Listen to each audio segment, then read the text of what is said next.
إن الحمد لله نحمده ونستعينه ونستغفره ونعوذ بالله من شرور أنفسنا وسيئات أعمالنا من يهده الله فلا مضل له ومن يضلل فلا هادي له أشهد أن لا إله إلا الله وحده لا شريك له وأشهد أن محمدا عبده ورسوله صلى الله عليه وعلى آله وأصحابه ومن تبعهم بإحسان إلى يوم الدين وسلم تسليما كثيرا أما بعد. Ikhwani fid din rahimani wa rahimakumullah, hadirin wal hadirat yang semoga senantiasa dilindungi oleh Allah Subhanahu wa taala dari segala mara bahaya dan keburukan. Tentu yang paling pertama kita bersyukur kepada Allah Jalla wa Ala atas semua nikmat dan rahmat serta kasih sayang Allah Subhanahu wa taala kepada kita, sehingga pada pertemuan yang mulia ini kita dapat melanjutkan kembali pelajaran rutin kita membaca kitab Tauhid alladzi huwa haqqullahi 'alal 'abid, karya Syekhul Islam Muhammad bin Abdul Wahhab At-Tamimi rahimahullah. Kemudian salawat dan salam semoga senantiasa tercurahkan kepada Rasul kita yang mulia dan Nabi kita tercinta Muhammad bin Abdullah alaihi afdhalus salati wa atammu taslim, dengan memohon pertolongan dan taufik Allah Jalla Jalaluh. Kita lanjutkan pelajaran kita yang masih di bawah bab ke-14 pada halaman 49, di bawah bab termasuk syirik al-istighatsatu atau doa kepada selain Allah. Teman-teman hafizakumullah, jangan lupa dan hendaknya selalu ingat tentang sejarah pertama munculnya kesyirikan, yaitu lewat doa kepada selain Allah Subhanahu wa taala yang dipelopori oleh kaumnya Nabi Nuh alaihissalam. Oleh karena itu, pembahasan yang ada di tengah-tengah kita ini termasuk bagian pembahasan inti di dalam masalah akidah. Jangan sempat pernah kita berdoa, beristighatsah di dalam masa sulit ataupun dalam masa lapang kepada selain Allah Subhanahu wa taala. Dan ingat selalu bahwa yang dinilai adalah tindakannya, bukan objek tempat memohon tersebut. Tidak ada bedanya apakah objek itu yang dimintai merupakan selain Allah itu adalah malaikat atau mungkin Rasul utusan Allah Subhanahu wa taala atau juga orang-orang soleh, siapapun dan apapun. Ya, apalagi bebatuan dan pepohonan. Kita katakan siapapun dan apapun selain Allah Subhanahu wa taala tidak layak untuk dimintai berdoa kepadanya. Sebab apa? Sebab doa adalah inti dari semua ibadah. Penyelewengan ibadah kepada selain Allah, itulah definisi dari syirik. Syirkul akbar. Nah, ini yang harus kita pegang kuat-kuat. Antum yang ngaji rutin, ini gak boleh lupa. Ya, nah, ini gak boleh lupa. Harus diingat selalu. Oleh karena itu saya sering katakan, dalam kajian rutin, 1 atau 2 penekanan yang berfaedah, antum pahami baik-baik, itu jauh lebih bermanfaat daripada semuanya hambar ya. Semuanya tidak diperhatikan atau dianggap sama. Mending kita tekankan 1 atau 2 poin. Apalagi itu adalah prinsip-prinsip pokok yang sangat dasar dalam agama kita, yaitu penyelewengan ibadah dalam bentuk doa. Nah ini dia. Orang banyak sekali remeh. Apa salahnya ya? Toh yang kita minta itu dulu adalah orang yang sangat kita hormati saat dia masih hidup. Yang kita nilai dia adalah wali dari wali-wali Allah Subhanahu wa taala. Apa salahnya setelah dia meninggal kita minta, ingat bukan kepada dia ya. Dia minta, kita mintakan dia untuk menjembatani permohonan kita kepada Allah Subhanahu wa taala. Ini pun divonis oleh Allah Jalla wa ala sebagai tindakan kesyirikan. Apakah lagi langsung meminta kepada dia, kepada yang bersangkutan? Ini jelas sekali tidak samar bahwa ini adalah kesyirikan. Yang mungkin membuat kita samar itu manakala orang-orang seperti ini, mayit-mayit seperti ini menjadi syafaat jembatan. Ini mungkin agak samar di penilaian kita. Ini apa masuk syirik atau tidak? Masuk. Justru orang-orang jahiliyah itu kebanyakannya menjadikan ya berhala-berhala, sesembahan-sesembahan kepada selain Allah itu sebagai syafaat. Mereka tidak direct langsung minta kepada Allah Subhanahu wa taala. Nah, ini teman-teman. Dan itu terbukti ketika di masa sulit mereka tidak minta kepada berhala-berhala itu. Mereka minta langsung kepada Allah Jalla fi'ula. Ini menunjukkan bahwa berhala-berhala mereka itu hanya sebatas jembatan saja. Namun sekali lagi ini pun dikatakan oleh Allah Jalla wa'ala sebagai tindakan kesyirikan. Dan ya banyak sekali perasaan bermain di sini. Dituntun oleh syaitan. Apa salahnya? Ya kan masuk akal. Ya, ini dia. Karena konsep ibadah adalah haram untuk dilaksanakan sampai ada dalil yang memerintahkan, maka siapapun yang berani mengada-ngadakan ibadah tanpa dalil, dia adalah orang yang lancang di dalam syariat Islam. Bahkan dia telah berperan sebagai pensyariat. Nah, ini hati-hati teman-teman. Ya, nah ini poin-poin penting, penekanan penting yang diharapkan kita jangan lupa dan diharapkan kita kokoh berkeyakinan seperti keyakinan ini. Karena sering kita sampaikan bahwa keyakinan akidah kita ini adalah akidah yang punya sanad jalur yang sampai kepada Nabi SAW, bahkan sampai kepada Allah Rabbul Alamin. Yang kita sering contohkan dengan istiwanya Allah Jalla wa'ala. Dari mana kita tahu Allah Jalla wa'ala itu beristiwa di atas arsy?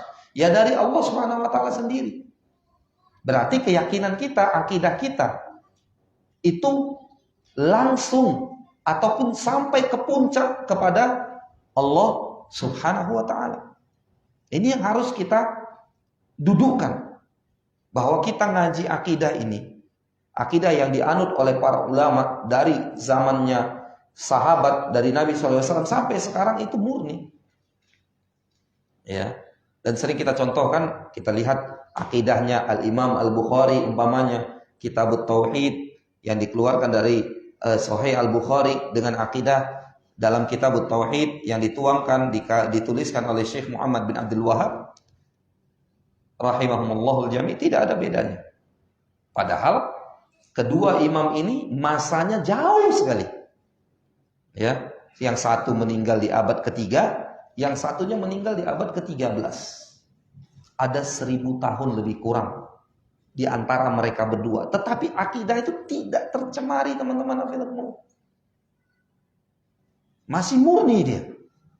Tentang istiwa Allah Subhanahu wa ta'ala, di mana Imam Al-Bukhari mengatakan Allah beristiwa di atas arsy, sebagian menerjemahkan bersemayam di atas arsy.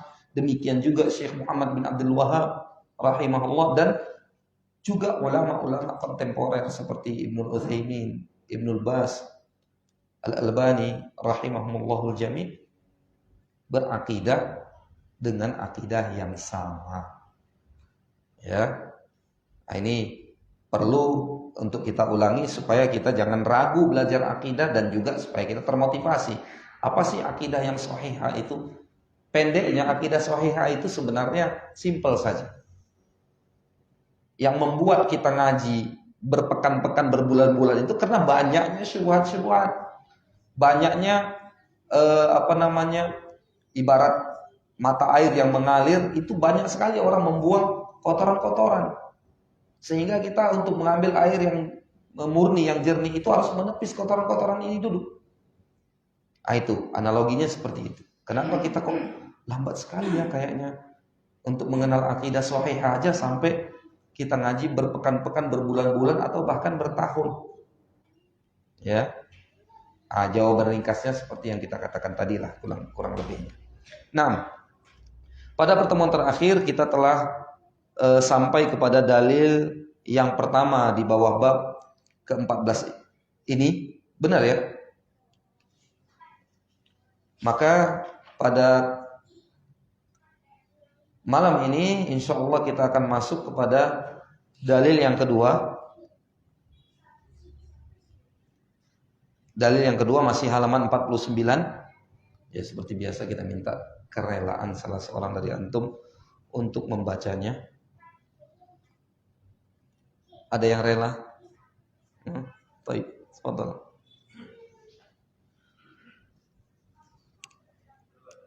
Iya. Ayatnya. Enggak apa-apa, baca artinya aja, Bang.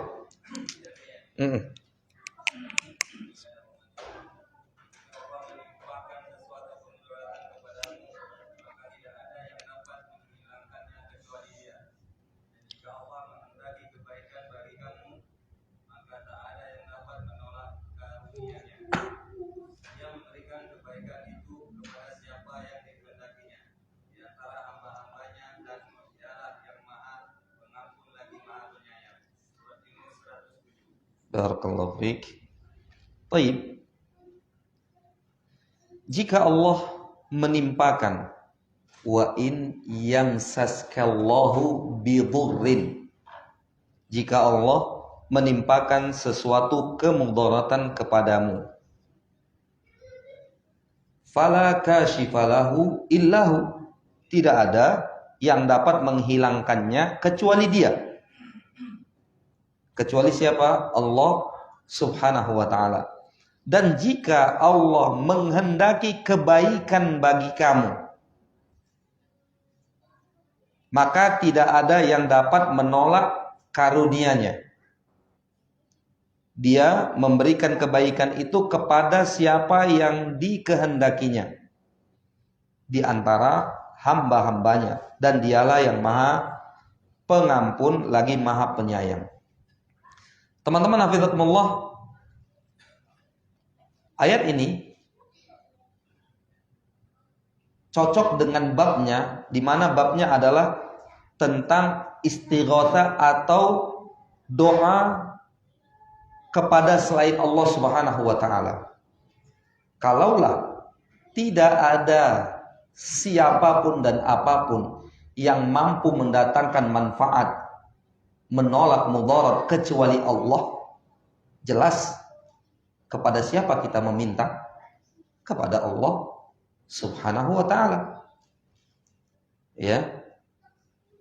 Oleh karena itu ayat ini cocok dengan babnya, cocok sebagai dalil di bab ke-14 ini.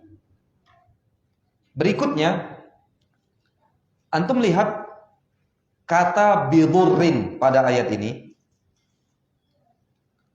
Bidurrin yang diterjemahkan sesuatu kemudaratan.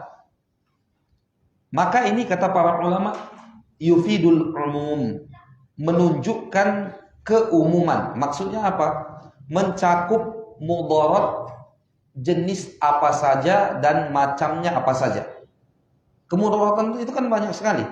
Ada yang menimpa harta, ada yang menimpa fisik, dan lain-lain. Ya, ada bahkan menimpa keturunan. Ini semua mudarat. Kemudian perhatikan juga kata yang dipakai oleh Allah Subhanahu wa taala dalam ayat ini. Di sini ada masalah akidah nanti yang insya Allah akan kita tunjukkan secara ringkas dan semoga antum dapat memahaminya dengan baik. Di mana ketika Allah Jalla wa'ala menyebutkan jika Allah menimpakan sesuatu kemudaratan kepadamu, Allah Tabaraka wa ta'ala tidak memakai kata yuridka bi khairin sebagaimana yang Allah pakai ya pada sambungan ayat tadi. Antum lihat wa yuridka bi khairin, yang artinya jika Allah menghendaki kebaikan bagi kamu. Pada wa yuridka bi khairin itu Allah Jalla wa'ala menggunakan iradah, keinginan Allah Subhanahu wa ta'ala untuk memberikan kebaikan.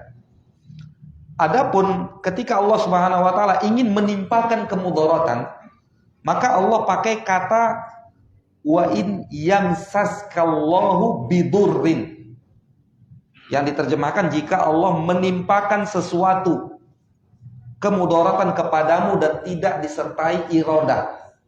Tidak disertai iradah yang artinya adalah diterjemahkan di sini kehendak. Paham?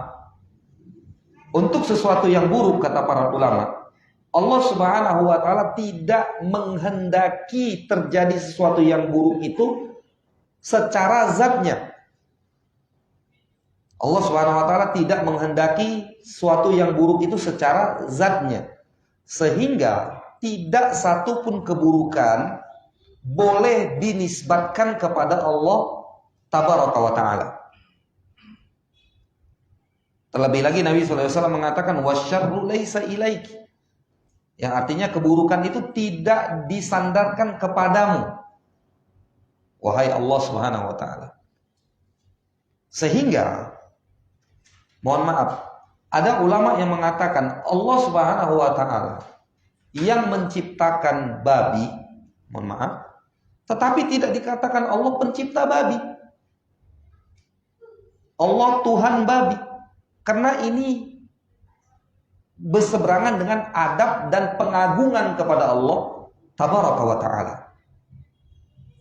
Walaupun yang menciptakan hewan bernama babi itu juga Allah Subhanahu wa ta'ala, tidak ada pencipta yang lain. Kalau kita yakini ada pencipta yang lain yang menciptakan babi kecuali Allah, kita bisa kufur. Jelas? Hah? Jelas tidak? Jadi yang Allah inginkan dari terciptanya suatu yang buruk, apakah itu penyakit, apakah itu yang lain, mudarat, adalah li ghairihi, untuk tujuan selain zatnya.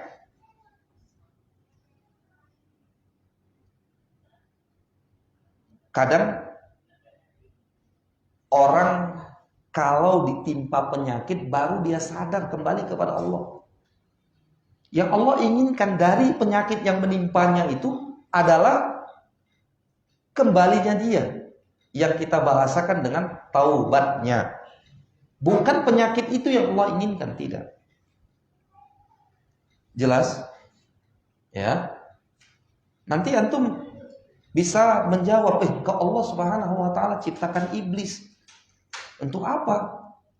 Kan Allah Subhanahu wa ta'ala bisa saja memasukkan semua manusia ke surga Allah Tabaraka wa ta'ala. Bisa antum jawab bahwa Allah Subhanahu wa ta'ala menciptakan iblis ya kaunan, ada sisi yang lain, tujuan yang lain, bukan semata keburukan itu, tidak. Agar terpisahkan mana yang beriman dan mana yang kufur, mana yang jujur, mana yang dusta. Yang intinya adalah keburukan tidak dinisbatkan kepada Allah Subhanahu wa ta'ala, melainkan dinisbatkan kepada makhluknya. Kemudian teman-teman hafizakumullah, adapun kebaikan ya tentu dinisbatkan kepada Allah Tabaraka wa ta'ala. Ya, semua kebaikan dinisbatkan kepada Allah Subhanahu wa ta'ala, dan Allah memang punya iradah, berkeinginan secara zat kebaikan itu diciptakan oleh Allah Subhanahu wa ta'ala. Nah, ini kandungan dari ayat yang kita bacakan tadi, Yunus 107. Kemudian juga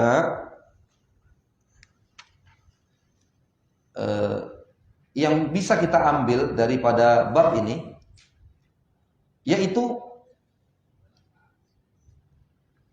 kemudaratan ditimpakan oleh Allah Subhanahu wa taala. Kita katakan kepada seseorang. Kadangkala orang yang sedang ditimpa mudarat itu tidak menyadari hikmah dari dia ditimpa mudarat tersebut. Melainkan hikmah itu jelas sekali oleh orang lain. Dan kadangkala juga samar oleh orang lain hikmah dari sebuah mudarat yang menimpa saudaranya. Karena hikmah Allah Subhanahu wa taala itu sangat luas sekali, dan akal kita sebagai tolak ukur untuk mengukur hikmah Allah sangat terbatas. Tidak akan pernah mampu. Mungkin kita menduga dari satu musibah yang menimpa kita atau orang lain bahwa hikmahnya ini. Ternyata ada 100 bahkan 1000 hikmah lainnya yang kita tidak tahu. Karena keterbatasan akal kita. Oleh karena itu, salah satu daripada nama Allah Subhanahu wa taala adalah Al-Hakim. Dan salah satu dari sifat Allah Subhanahu wa taala adalah Al-Hikmah. Hadirin hadirat rahimani wa rahimakumullah. Kemudian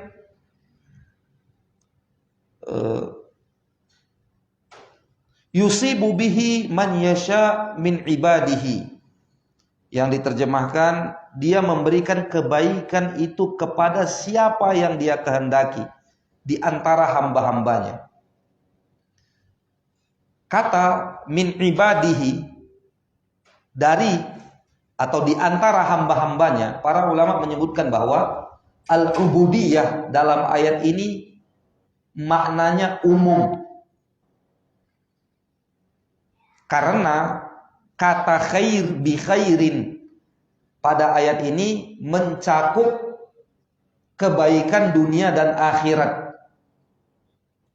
Wa khairud dunya, adapun kebaikan dunia itu dirasakan bukan hanya oleh orang mukmin saja, bahkan dirasakan oleh orang-orang kufar. Ya, sekali lagi bahwa kata al-ubudiyah, kata min ibadihi, dari hamba yang dikehendakinya, penghambaan maksudnya di sini adalah sifatnya maknanya umum, yakni semua hamba. Dan itu dilihat dari kata khair yang mencakup kebaikan dunia dan akhirat. Dan kita tahu bahwa kebaikan dunia ini dirasakan oleh orang-orang kufar. Baik.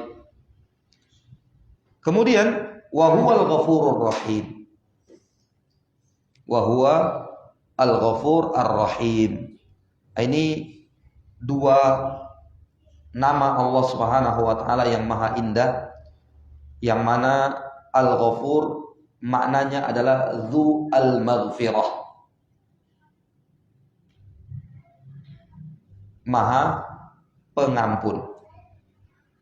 Wal Maghfirah dalam bahasa Arab maknanya adalah menutupi dosa dan melewatinya, mengampuninya. Karena al-mighfar itu adalah penutup kepala atau helm di zaman kita sekarang, ya. Penutup kepala sejenis helm yang gunanya untuk menutupi dan melindungi. Inilah kata-kata al-mighfar atau al-ghafur, maknanya adalah ma'khudhah minal mighfar, diambil dari kata mighfar, yaitu penutup kepala yang fungsinya adalah untuk menutupi kepala dan melindunginya. Adapun Ar-Rahim adalah Dzur-Rahmah, Maha Pengasih. Dan dia rahmah itu adalah sifat yang layak untuk Allah Subhanahu wa taala, yang mengandung makna al-ihsan dan juga al-in'am. Teman-teman hafizakumullah, ada salah satu kaidah dasar di dalam memahami al-asma was sifat, di mana setiap nama pasti keluar darinya sifat, dan tidak sebaliknya setiap sifat keluar nama. Ada yang masih ingat contohnya? Kalau yang nama keluar darinya sifat, yaitu Ar-Rahim. Nama Allah Subhanahu wa taala Ar-Rahim. Salah satu daripada nama Allah Jalla wa Ala itu Ar-Rahim atau Ar-Rahman. Sifatnya rahmat. Tapi ada sifat Allah Subhanahu wa taala yang tidak keluar dari sifat itu sebuah nama. Contohnya apa? Nah, tidak mengantuk. Ya, atau yang mudah untuk kita pahami, kembali kepada istiwa. Allah beristiwa, sebagian menerjemahkan bersemayam. Tidak ada nama Allah sang, apa itu bahasa Indonesia? Yang maha bersemayam, mustawi, tidak ada. Atau Allah Subhanahu wa taala dalam hadis yang sahih memberitakan bahwa Nabi sallallahu alaihi wasallam memberitakan bahwa Allah Jalla wa Ala turun ke langit dunia di sepertiga malam terakhir. Turun itu sifat fi'liyah Allah Subhanahu wa taala. Tapi tidak ada nama Allah An-Nazil, yang maha turun. Jelas ya? Baik. Kemudian kita masuk kepada dalil yang kedua. Setelah kita sebutkan tadi kecocokan ayat ini dengan babnya, maka kita masuk kepada dalil yang ketiga. Maaf. Baik. Boleh dibaca, Bang?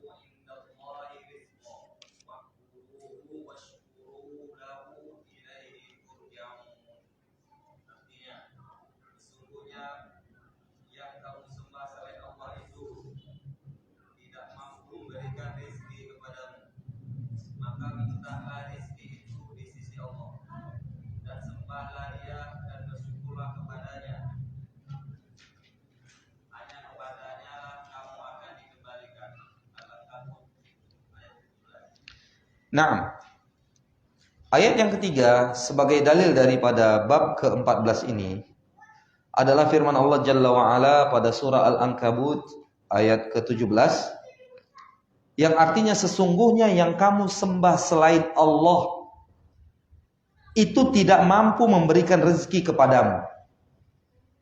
Ini salah satu sifat sesembahan selain Allah. Berarti ini sifat kekurangan, tidak mampu memberikan rezeki. Berarti yang maha mampu siapa? Allah Subhanahu wa taala. Kita berdoa, beristighotsah, apalagi masalah rezeki, jelas sekali ya. Kalau dalam kesulitan masalah rezeki, tentu kita meminta kepada Allah Subhanahu wa taala. Ini sekaligus menjadikan bab ini ayat ini cocok dengan babnya. Karena kerap sekali yang mendorong seseorang untuk beristighotsah adalah kondisi dalam ekonomi. Ya kan? Dan satu lagi dalam kesehatan. Kalau udah ada dua gangguan ini, itu orang ingat kepada penciptanya. Tapi kalau dua ini aman, kadang-kadang lupa. Iya kan? Oleh karena itu, teman-teman hafizahumullah, di dalam masalah rezeki yang mungkin kadang seret, mendorong seseorang untuk beristighatsah, memohon kepada Allah Subhanahu wa taala, bahkan lebih khusyuk daripada dia meminta hal-hal lain. Ada sebagian orang beranggapan hidup ini sama dengan uang, uang ini sama dengan hidup. Iya. Makanya kalau nggak ada uang, itu rasanya dia mau mati. Kalau ada uang, rasanya dia hidup selama-lamanya. Ini hati-hati. Nabi SAW telah mengingatkan, celakalah hambanya dinar, celakalah hambanya dirham, celakalah hambanya pakaian-pakaian mewah. Diingatkan. Berarti ada hamba-hamba yang disebutkan tadi. Hambanya rupiah, iya kan? Karena Nabi SAW telah memvonis, celakalah hambanya dinar, dirham, dan pakaian kemewahan. Berarti ada orang yang menghambakan diri kepada dunia. Nah, ini teman-teman hafizahumullah. Tapi tidak bagi seorang mukmin. Seorang mukmin itu yang mahal dari dia adalah iman. Iman. Maka kalau kita membaca kehidupan para salaf, itu mereka luar biasa keimanan dan ibadahnya kepada Allah Subhanahu wa taala. Sebagian ada yang mengatakan, ya Allah, innaka ta'lam, sesungguhnya engkau tahu bahwa diriku ini tidak menyukai hidup lama, tidak menyukai keberlangsungan hidup ini, karena untuk, mohon maaf, syahwat perut dan syahwat kemaluan. Yang mereka inginkan itu adalah siangnya puasa, malamnya qiyamul lail. Luar biasa teman-teman. Dan ini motornya semua iman. Nggak mungkin ada motor lain. Iman. Penggerak semua ibadah itu iman. Iman itu subur karena ilmu. Tuh lihat tuh banyak orang-orang di terminal-terminal itu istirahatnya di musola. Benar tidak? Tapi begitu iqomah, yang sholat tidak sebanyak yang tidur. Iya kan? Oleh karena itu benar kata Allah Jalla wa'ala, innama ya'muru masajidallah man amana billah. Ya, orang yang beriman kepada Allah, yang memakmurkan masjid Allah Subhanahu wa taala. Tidak ada motornya. Walaupun azan didengar dia baik-baik, tapi begitu iqomah dia keluar mundur. Nanti balik lagi selesai sholat. Yang ingin kita katakan teman-teman hafizahumullah, bahwa ya, keadaan kita dengan keadaan para kaum salaf bila dibandingkan dari sisi ibadah dan iman kepada Allah Subhanahu wa taala sangatlah jauh. Tetapi kita berharap kecintaan kita kepada mereka dan keinginan kita untuk meniru jalan yang mereka telah capai akan membuahkan hasil untuk kita. Sebatas kita kagum saja. Lalu kekaguman itu melahirkan rasa cinta kita kepada mereka, dan itu bermanfaat.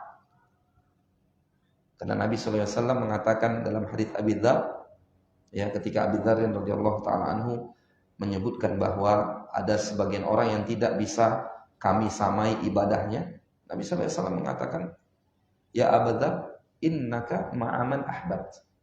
Engkau kelak dibangkitkan bersama orang yang engkau cintai. Oleh karena itu kita katakan kepada kaum muslimin, kaum muslimat, khususnya generasi muda, ya jangan kehilangan figur di dalam kehidupan. Cintai para salaf soleh, para ulama, sahabat-sahabat Nabi SAW, dan jangan cinta dan kagum kepada orang-orang kufar.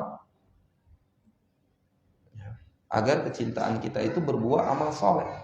walaupun kita belum sesoleh mereka. Ya. Kembali kita kepada ayat yang ketiga sebagai dalil dari bab ini. Sampai mana tadi?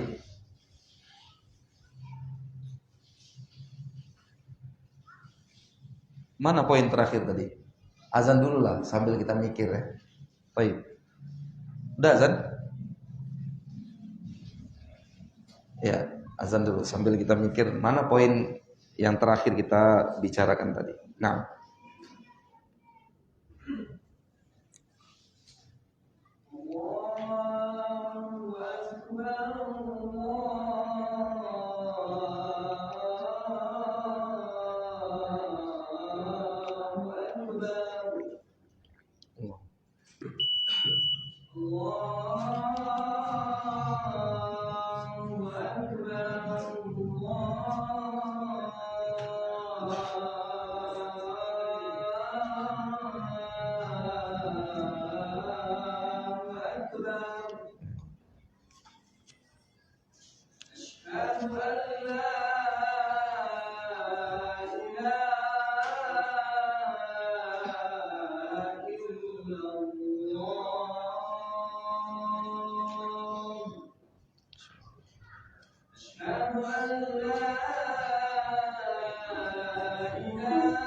Nah, sesungguhnya yang kamu sembah selain Allah itu tidak mampu memberikan rezeki kepadamu. Ini kita katakan tadi bahwa ketidakmampuan ini merupakan kekurangan dan ini merupakan identitas sifat sesembahan selain Allah. Karena memang mereka tidak mampu untuk memberi sampai hari kiamat. Ya. Maka mintalah rezeki itu di sisi Allah. Karena hanya Allah Subhanahu wa taala yang mampu untuk memberikan rezeki dan memberikan apapun. Dan sembahlah Dia wa'buduhu, dan sembahlah dia, beribadahlah kepada Allah Subhanahu wa taala dan bersyukur kepadanya. Hanya kepadanya lah kamu dikembalikan. Teman-teman hafizakumullah, Allah Jalla wa Ala pada ayat yang mulia ini setelah mengabarkan yang memberikan rezeki itu hanya Allah Subhanahu wa taala dan meminta kita untuk hanya beribadah kepada Allah Jalla wa Ala saja, ya. Fabtaghu 'indallahi rizqa. Sebelumnya Allah Subhanahu wa taala memerintahkan kita agar meminta rezeki hanya kepada Allah saja. Lalu setelah itu kita pun diperintahkan untuk beribadah kepadanya dan bersyukur kepadanya. Para ulama menyebutkan erat sekali hubungan antara rezeki dan ibadah. Bisa dikatakan kunci daripada rezeki itu adalah kedekatan seorang kepada Allah Subhanahu wa taala lewat ibadahnya. Dan ingat, rezeki itu tidak hanya fulus harta Anda. Betapa banyak orang-orang yang ditenggelamkan oleh Allah Subhanahu wa taala, disesatkan, dijauhkan dari Allah Subhanahu wa taala karena hartanya. Ya. Dan para sahabat berkata, ana lupa riwayat siapa, nanti antum akseslah di Google, bahwa kami mampu bersabar ketika Nabi SAW hidup dan kami hidup dalam kefakiran. Tetapi setelah Nabi SAW wafat, dunia pun dibukakan kepada kami dan kesabaran kami pun hilang. Itu teman-teman. Jadi dunia, harta banyak belum tentu baik. Sebagaimana kemiskinan yang berkelanjutan pun belum tentu baik. Oleh karena itu dalam hadits qudsi Allah Jalla wa Ala mengatakan, inna min ibadi man idza agnaituhu la afsadathul ghina. Ada sebagian hambaku, jika aku kayakan dia, maka kekayaan itu akan merusak dirinya. Nah, ini yang sering kita katakan. Bukan kondisinya yang kita salahkan, tidak. Tetapi apa sikap kita kalau berada di antara dua kondisi tadi? Salah satu di antara dua kondisi tadi. Apakah kaya atau fakir? Ini yang dituntut. Jangan sempat kekayaan itu melalaikan dari jalan Allah Subhanahu wa taala, dan jangan sempat pula kemiskinan itu membuat jauh dari jalan Allah Tabaraka wa taala. Maka dalam ayat ini kata para ulama, erat sekali peribadatan, ketaatan kepada Allah Subhanahu wa taala dengan rezeki. Ya. Semakin baik ibadah seseorang kepada Allah Subhanahu wa taala, akan semakin baik rezekinya. Dan semakin mudah dia mendapatkan rezeki itu. Sekali lagi, rezeki bukan hanya uang atau harta. Bisa jadi rezeki itu bentuknya adalah kesehatan badan. Sebenarnya antum ini dapat 1 miliar, tapi bulan depan gagal ginjal, sama saja habis 1 miliar, bahkan tambah 200 juta minus. Tapi Allah sehatkan ginjalnya, tapi tidak diberi uang 1 miliar rupiah. Kalaupun disuruh pilih mana yang mau, uang atau ginjal, ana uang aja lah Ustaz. Kalau ini habis kaji sudah tutup. Enggak, kalau kita tahu resikonya, ini Pak, kalau uang dipilih maksimal 1 kalender. Oh enggak jadi gitu dia. Udahlah, kesehatan aja. Nah itu. Teman-teman, Ada yang Allah Subhanahu wa taala sehatkan badannya, dan ada yang ini yang paling baik, Allah baguskan agama.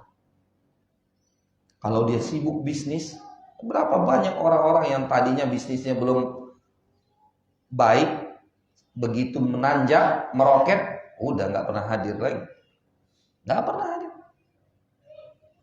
Ya, itu jangan lirik kanan lirik kiri. Nggak di sini orangnya, di sana. Ya karena nggak hadir malam ini, mungkin. Ya, nah ini teman-teman apa itu?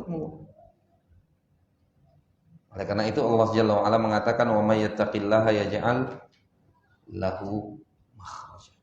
Siapa yang bertakwa kepada Allah Subhanahu wa taala akan Allah berikan kepadanya makhraja wa yarzuqhu min haitsu la yahtasib.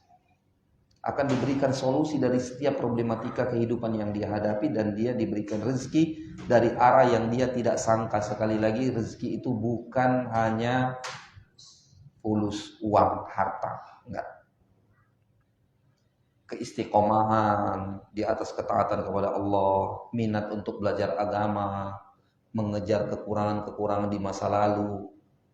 Masa iya usia sudah tidak lagi muda, sudah kepala 4, syirik, bid'ah, sholat tidak berpanduan kepada dalil yang semestinya.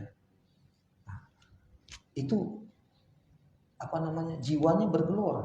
Nah itu nikmat Allah Subhanahu wa taala. Ya. Kalau gitu pelan-pelan anak akan belajar. Tahu-taunya meninggal 2 bulan setelah tekadnya yang kuat itu. Ingat perkataan ulama, yang paling penting itu bukan engkau sampai kepada ridho Allah Subhanahu wa taala, tetapi engkau telah meniti jalan keridhaan Allah Subhanahu wa taala. Kalaupun engkau mati di tengah jalan itu, maka engkau telah berada dan mati di jalan untuk mencari ridho Allah Subhanahu wa taala. Banyak teman-teman hafizakumullah orang-orang di luar sana udah tua, masih kebingungan dia harus ngapain. Ya. Maka ini nikmat juga, pemberian rezeki dari Allah Subhanahu wa taala, diberikannya minat kita untuk peduli terhadap agama. Semakin hari semakin mencari kebenaran. Anak ini udah tua, harus belajar agama. Itu nikmat dari Allah Subhanahu wa taala. Apalagi masih muda ya. Ini luar biasa. Nikmat Allah Jalla wa Ala yang berkaitan dengan beribadah kepada Allah Jalla wa Ala tadi yang disebutkan dalam ayat ini. Fabtaghu 'indallahi rizqa wa'budu. Ya, mintalah kepada Allah rezeki dan beribadahlah hanya kepadanya saja. Ya, erat sekali antara ketaatan kepada Allah, ibadah kepada Allah dengan rezeki. Kemudian washkuru lahu, bersyukurlah kepada Allah Subhanahu wa taala. Ini ringkas saja. Bersyukur tidak teraplikasikan kecuali jika terpenuhi 3 hal. Pertama, bersyukur dengan hati. Yang kedua dengan lisan. Yang ketiga dengan anggota badan. Dengan hati adalah mengakui semua keberhasilan yang ada, nikmat yang ada, itu bersumber dari Allah Subhanahu wa taala. Ya. Adapun koneksi kita, kemampuan kita yang luar biasa dalam bernegosiasi, itu semua sebab. Betapa banyak orang yang banyakkan diam daripada keluar, ternyata fulusnya lebih banyak daripada kita yang keluar melulu, tidak pernah diam. Iya kan? Nah itu. Nah, teman-teman hafizakumullah, bersyukur dengan hati, karena Allah Jalla wa Ala mengatakan wa ma bikum min ni'matin faminallah. Tidak ada nikmat yang kalian capai kecuali itu semua dari Allah Subhanahu wa taala. Kemudian dengan lisan, dengan cara apa? Memuji Allah Subhanahu wa taala dan mengabarkan bahwa nikmat yang saya peroleh ini adalah dari Allah Subhanahu wa taala. Tapi ingat, bukan dalam rangka untuk berbangga-bangga diri atau tarafur, meninggi dari orang lain. Kalau ini nggak boleh. Kalau dia ngomong soal prestasi dia, soal hartanya, nikmat Allah yang ada padanya untuk berbangga-bangga atau untuk meninggi di hadapan manusia, ini nggak boleh. Barangkali ada perasaan si fakir yang terlukai, nggak boleh. Adapun untuk memuji Allah Subhanahu wa taala, ya, yang kosong daripada keinginan buruk di atas tadi, maka dibolehkan. Dalilnya adalah ada seorang Bani Israel yang dulunya adalah buta, tidak melihat, dan juga fakir. Dan dia berkata dalam sebuah hadis, ya, dan ini hadisnya sahih, dia berkata, kuntu a'ma, dulu aku buta, faraddallahu alayya basari. Kemudian Allah Subhanahu wa taala mengembalikan penglihatanku. Wa kuntu faqira, dan juga dulu aku fakir. Kemudian fa'atani Allahul mal. Lalu Allah Subhanahu wa taala pun memberikan aku harta. Dia berucap, tetapi dalam rangka untuk bersyukur kepada Allah tabaraka wa taala. Sebagaimana Nabi sallallahu alaihi wasallam juga mengatakan, ana sayyidun nas yaumal qiyamah. Aku adalah penghulunya manusia pada hari kiamat. Nabi SAW mengatakan dan mengucapkan ucapan ini dalam rangka untuk tahadduts bin ni'mah, mengabarkan secara lisan tentang perolehan nikmat Allah Subhanahu wa taala. Ya. Dan ini boleh teman-teman, hafizakumullah. Berikutnya dengan al-jawarih, dengan anggota badan. Udah diberikan nikmat oleh Allah Subhanahu wa taala, pakaiannya masih lusuh saja. Ini enggak bersyukur. Ya. Ya harus menyesuaikan keadaan. Kalau sudah baik taraf ekonominya, ya baik penampilannya. Baik kan tidak identik dengan mahal. Ya enggak?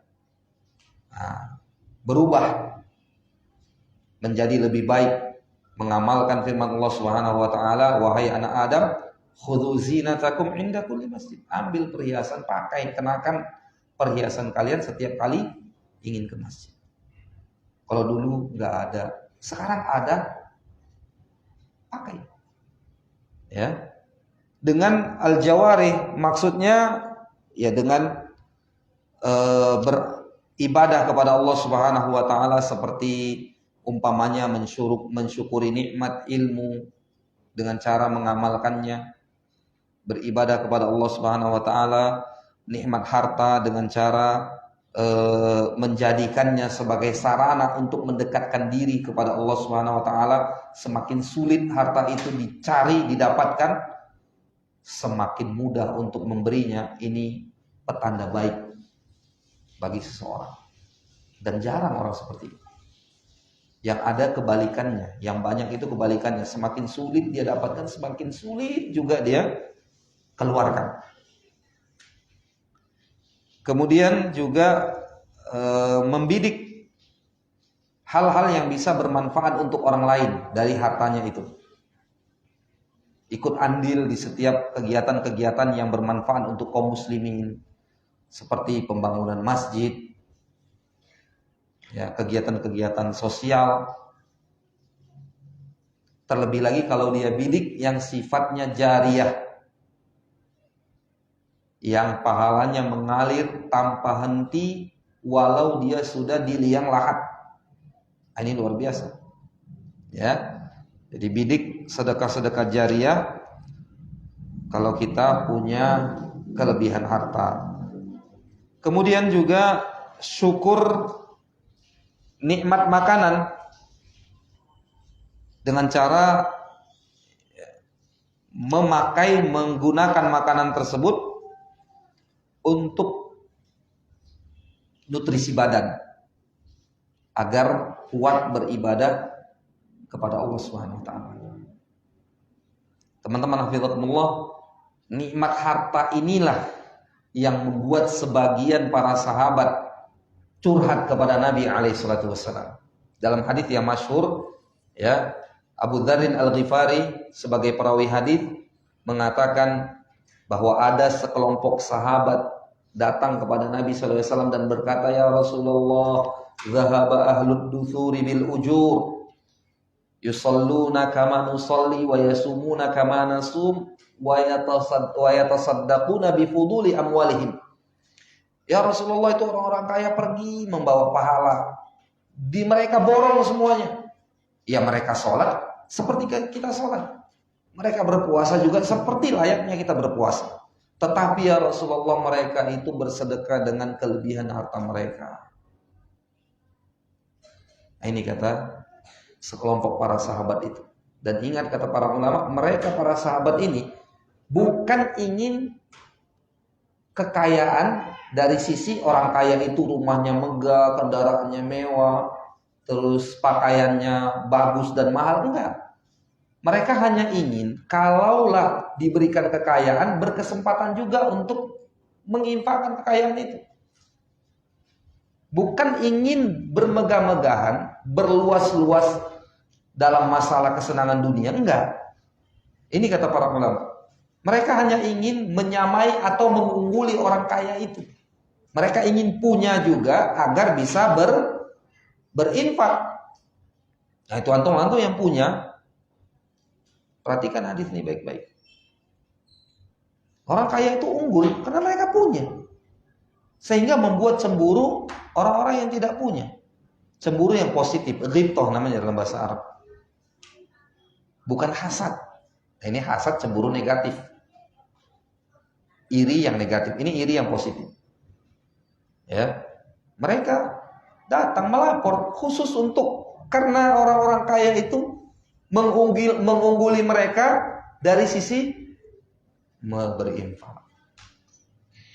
Lalu Nabi SAW memberikan solusi dengan berinfak tak pakai modal. Kata Nabi SAW, bukankah Allah Subhanahu wa taala telah menjadikan untuk kalian di setiap ucapan takbir kalian adalah sedekah, tahlil kalian juga, tahmid kalian tahlil juga, tahmid juga, takbir juga. Intinya lafaz-lafaz zikir. Bahkan hubungan suami istri salah seorang di antara kalian, al-amru bin ma'ruf wa nahi 'anil munkar, hubungan suami istri di antara kalian bernilai sedekah semua. Nabi SAW menjabarkan, memberikan solusi kepada orang-orang yang ingin bersedekah ini. Bisa juga mereka bersedekah tanpa menggunakan harta, dengan berzikir, bahkan dengan beramar ma'ruf nahi mungkar, yaitu bersedekah yang manfaatnya berpulang kepada yang melakukan dan orang lain. Sebagaimana orang kaya berinfak dengan hartanya, manfaatnya berpulang untuk dia dan orang lain. Subhanallah. Pulang tuh orang-orang fakir dengan jiwa yang tenang. Ini kalau sebuah masalah, sebuah curhatan, tepat sasaran, lahir sebuah solusi. Tapi kalau sembarang curhat, apalagi di media sosial, udah. Solusi tidak dapat, galau makin tinggi. Nah, ini teman-teman. Oleh karena itu jangan sembarangan antum curhat. Harus perhitungkan, ini tempat anak curhat ini betul-betul bisa nggak, berkapability nggak untuk memberikan solusi. Kalau dia macam awak-awak juga, jangan. Nah itu. Kenapa? Khawatir justru malah masalah antum jadi konsumsi publik. Bukan dapat solusi, tetapi dapat cemoohan yang membuat antum semakin menderita. Ya, belajar dari hadis Nabi SAW, ketika ada sebuah masalah, curhat kepada orang yang tepat, jangan kepada media sosial. Disebutkan bahwa seekor kambing itu dimangsa serigala ketika kambing itu sedang sendirian Udahlah sendirian, galau, udah masuk itu orang-orang yang mencoba untuk menyesatkan dari jalan Allah Subhanahu wa taala, cari peluang dia. Nah, ini ada kambing ini. Maaf, orang lagi galau, lagi tersesat, sudah dia luruskan jalan kesesatan itu. Dia bantu pertama dengan apa yang terjadi, bagaimana masalahnya, selesai sudah. Ya, teman-teman, hafizakumullah, kita berlindung kepada Allah Subhanahu wa taala dari segala mara bahaya dan keburukan, terutama yang menimpa din agama kita. Innahu jawadun karim. Kiranya ini yang dapat kita sampaikan pada kesempatan yang mulia ini. Wallahu taala alam. Subhanakallahumma bihamdik, asyhadu an la ilaha illa anta, astaghfiruka wa atubu ilaik. Wa sallallahu wasallam wa baraka wa an'am ala nabiyyina Muhammad wa ala alihi wa sahbihi ajma'in. Wa akhiru da'wana alhamdulillahi rabbil alamin. Assalamualaikum warahmatullahi wabarakatuh.